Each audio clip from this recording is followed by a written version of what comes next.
Hello mga guys, so itong next tutorial ko ay requested ni Sir Raymark kasi tinanong niya paano daw gagamitin yung turn signal habang naka-on yung ating hazard switch. Usually kasi kapag nag-hazard switch tayo, inon natin yung hazard, hindi natin magagamit yung mga turn signals. Ngayon, tanong niya kung meron bang, kung paano ba, parang iba-bypass natin yung hazard switch. Magagamit natin yung mga turn signal kahit naka-on yung ating hazard switch. So ngayon tuturo ko siya. Gumawa ako ng diagram. Yung diagram di original sa akin. Nag-search lang ako. Then nakakita naman ako ng diagram. So ngayon ituturo ko siya kung paano siya gawin.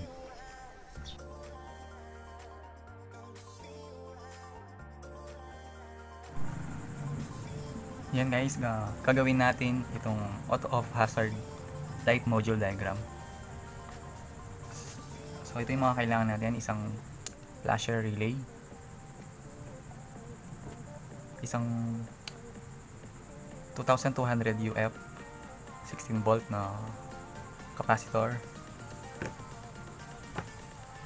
isang mini SPDT relay, gold volt 10 amps, meron siyang 5 paa, 5 pin,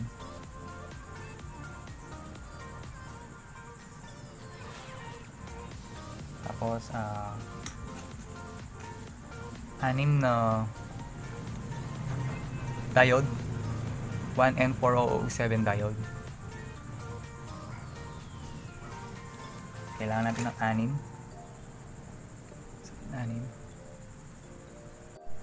Kailangan din natin ng wires, tsaka heat shrinkable tubes, soldering iron,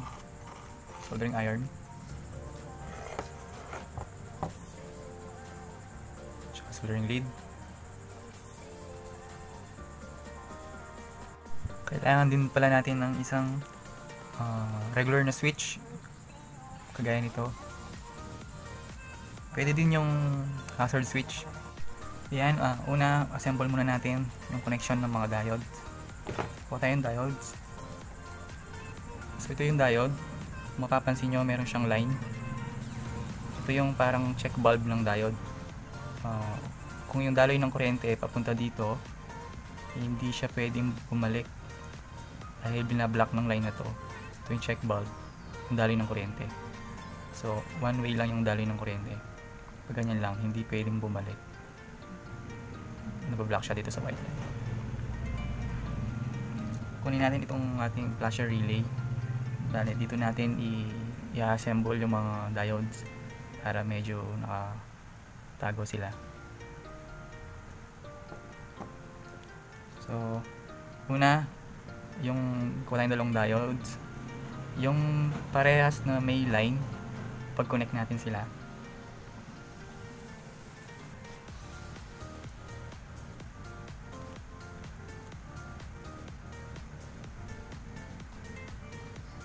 yan, ganyan. So, lalagyan natin sila dito.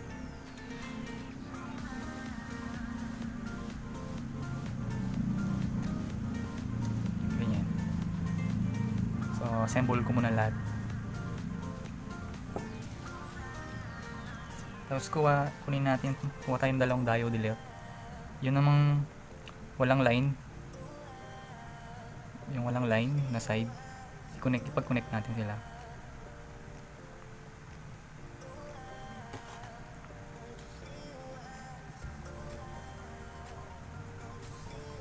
So, yan.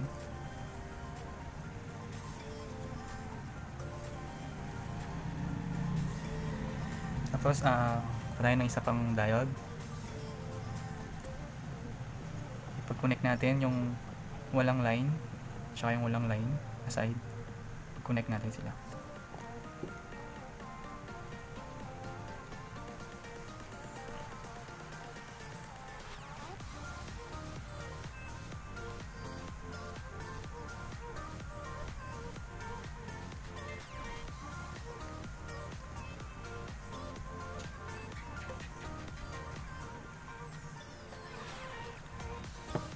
Kunin natin yung kanina yung nag-connect natin na 2. So ito naman yung merong line. tsaka yung merong line sa side, connect natin sila.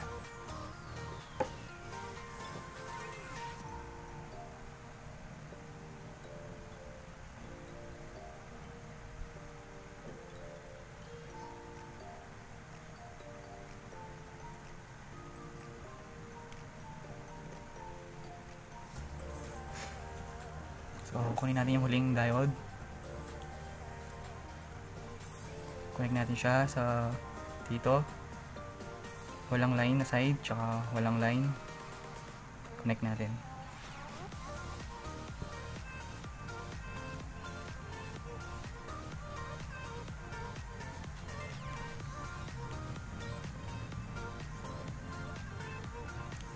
Yung last, yung parehas na may line. I-connect natin.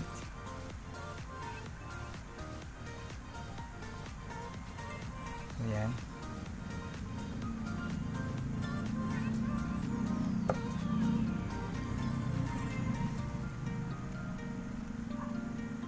Bali, ganito yung magiging itsura.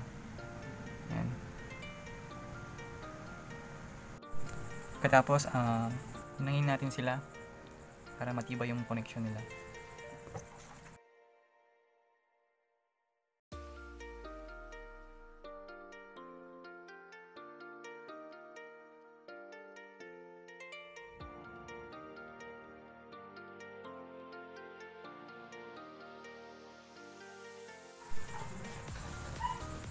Pagkatapos, lagyan natin ng wire yung bawat sulok.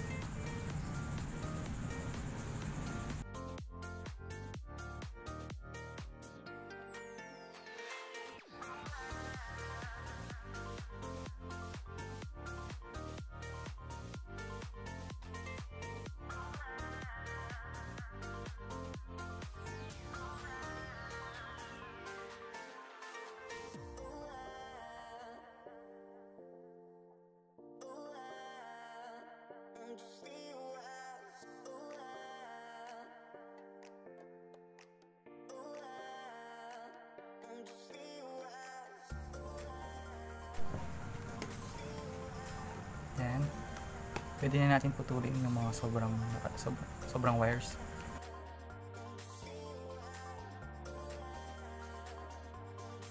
Lagyan natin wire itong side na to.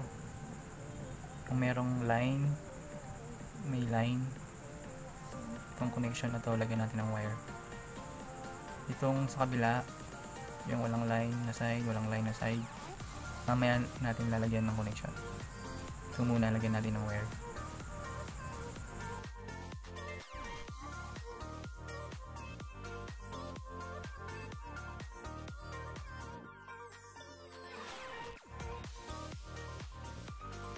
Tapos dito na tayo sa ating relay tsaka yung capacitor. Connect natin siya. Dahil itong green connection niya. Yung negative ng capacitor, ito, connect natin siya dito. Tapos itong positive side ng capacitor dito naman. Bali, ganito siya.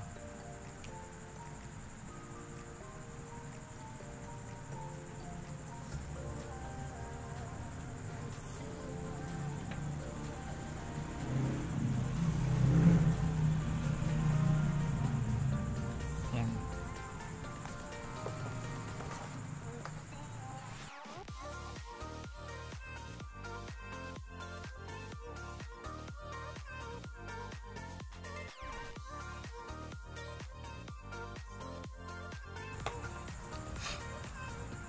Tapos lagyan natin wire. Ito.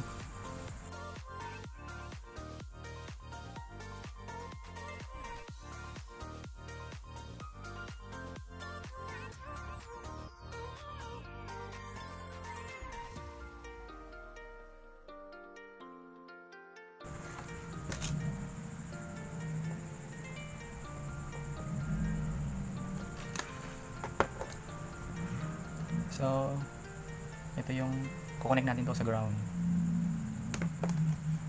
Kuha tayong mga habang wire. Tapos lagay natin siya dito. Connect natin siya dito.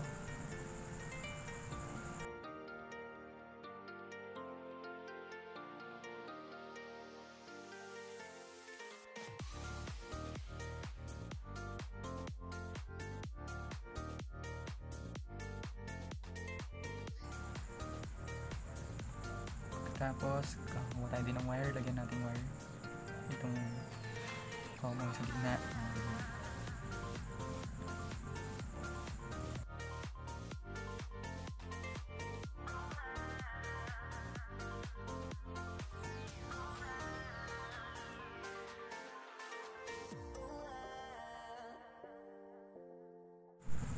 So, balik tayo dito sa mga diode. I-connect natin siya sa ating relay, flasher relay. So, itong wala pang wire,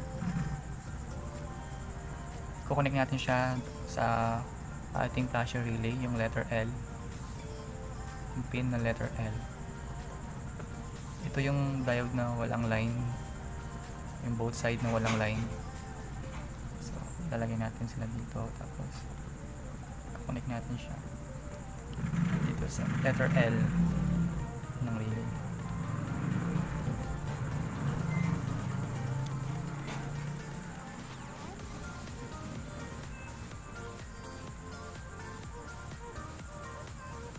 Yan, ganyan.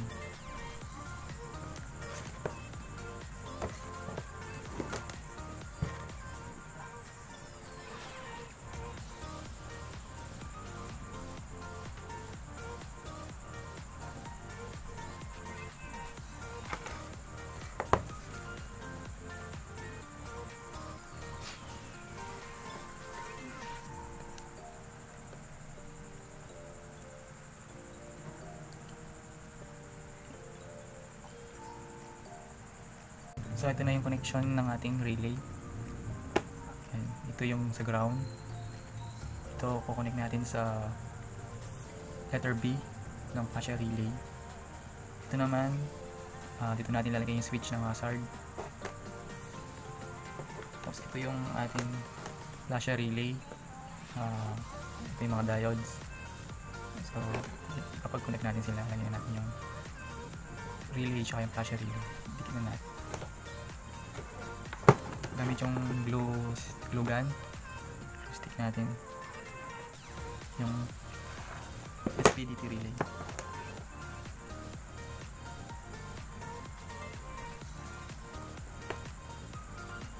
Yan. Tapos itong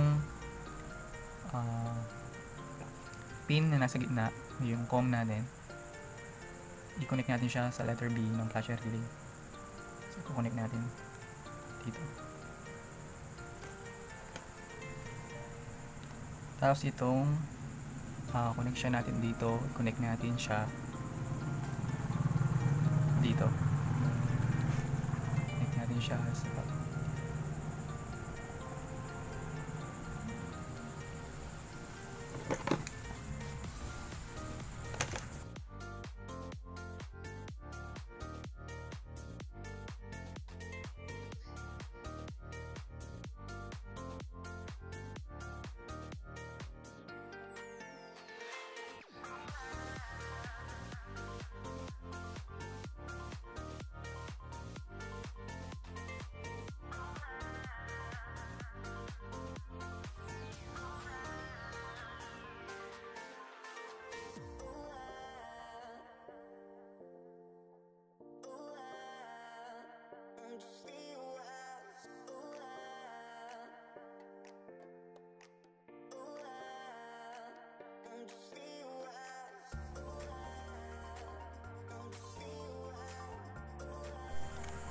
So, yan mga sir, tapos na yung ating module.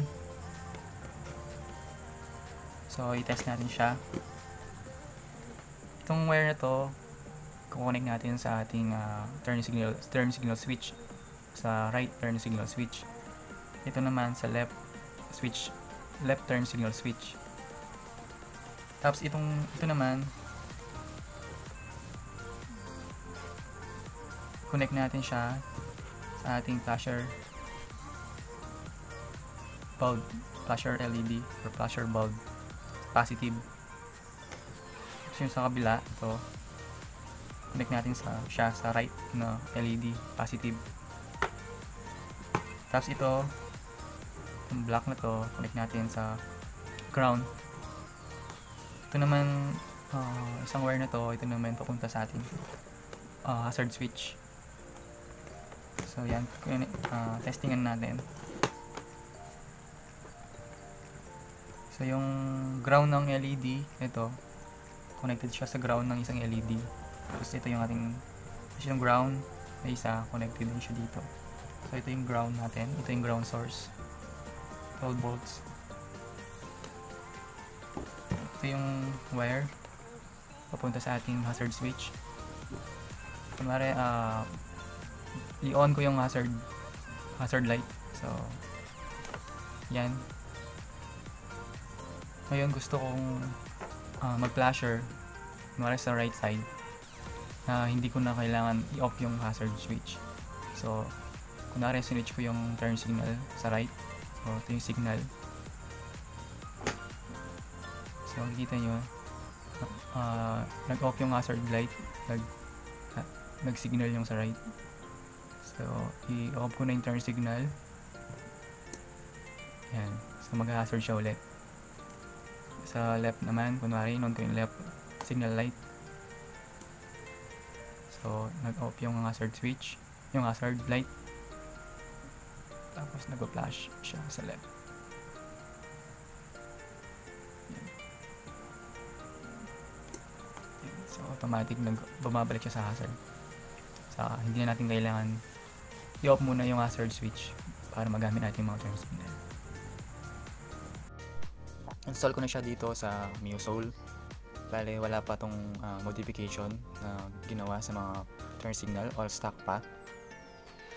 Yan, pwede din siyang i-install sa mga naka-FX mode na. Same wiring lang. Mag-iiba lang siya dun sa hazard switch. Dito tayo sa may 6-pin socket. Disconnect natin siya. Yan. Tapos tanggalin natin tong green tsaka yung brown na wire. Tsaka dito sa kabila, yung brown tsaka yung green na wire. Tanggalin natin sila sa socket.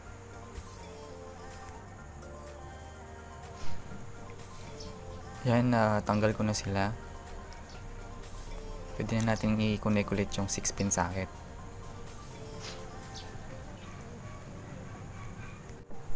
So ito yung ating flasher or hazard module. Dito natin siya ilalagay. Tapos itong wire na to, i-connect natin siya dito sa brown wire. Itong brown wire na to galing siya sa sa left turn signal switch.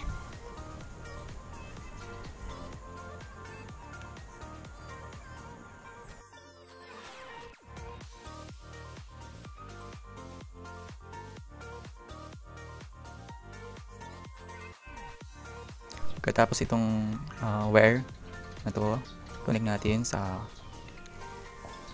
dito sa green wire. Yung green wire galing din siya sa right turn signal switch. Connect natin siya dito.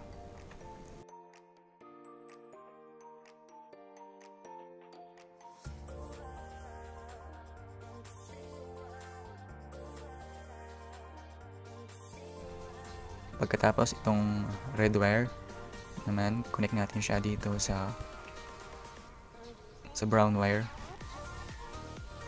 Yung brown wire papunta siya sa mga turn signal bulb natin.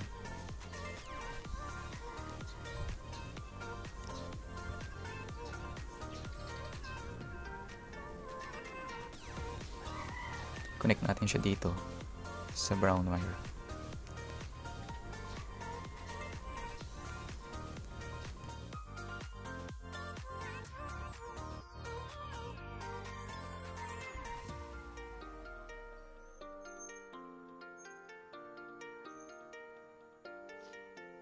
Katapos itong yellow wire, connect natin siya sa green wire.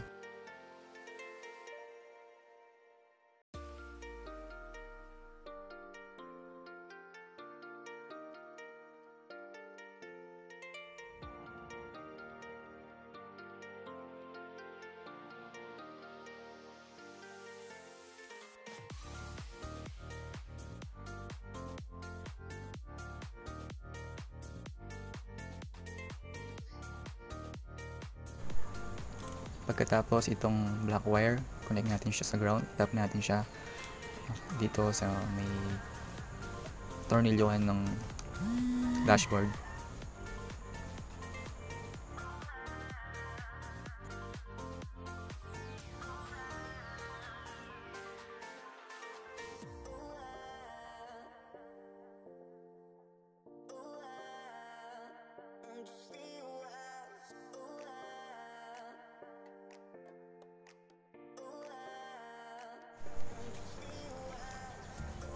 Pagkatapos, ito yung ating hazard switch.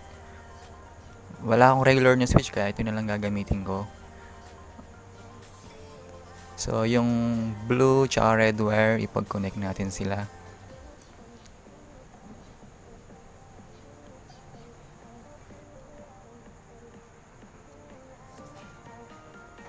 Pagkatapos, connect natin itong wire na galing sa ating module, yung mahabang wire. Connect natin siya dito sa ating hazard switch.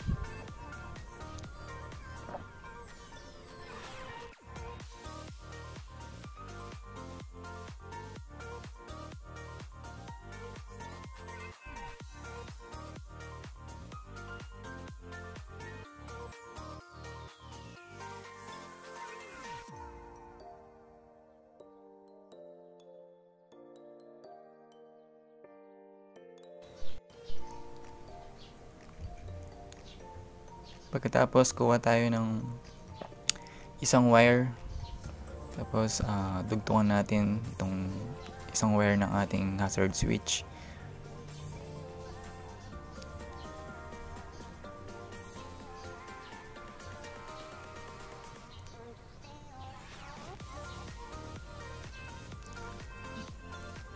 Tapos, connect natin siya dito sa ating flasher relay. Dun sa letter B ng flasher relay, itap natin siya doon.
Tapos na natin ma-install yung auto-off hazard module dito sa MioSoul.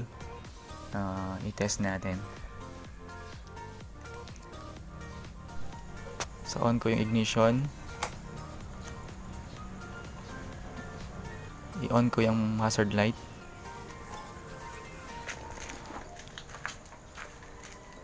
Yan, so nag-hazard siya.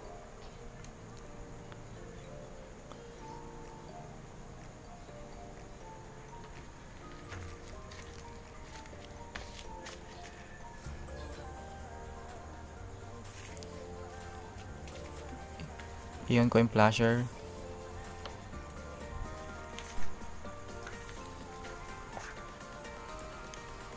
Yan, nag-flasher siya. I-off ko yung turn signal. Yan, babalik siya sa hazard light.